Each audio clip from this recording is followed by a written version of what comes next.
Me një pjesëmarrje prej rreth 59% në nivel kombëtar, qytetarët italian kanë refuzuar ndryshimet e propozuara në sistemin e drejtësisë.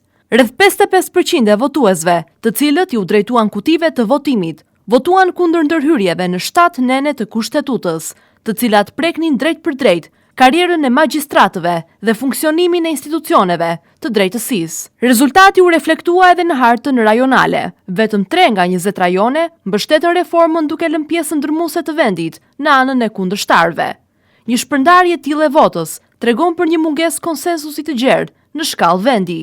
Mbas përfundimit të procesit të numërimit, kryeministria Giorgia Meloni reagoi përmes një video mesazhi në rrjetet sociale, ku theksoi se qeveria do të respektojë vendimin e shumicës.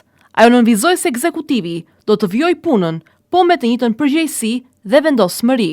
Italianët kanë vendosur dhe ne respektojmë këtë vendim. Do të vazhdojmë përpara me seriozitet dhe respekt për qytetarët dhe për vendin, u shpreh Meloni.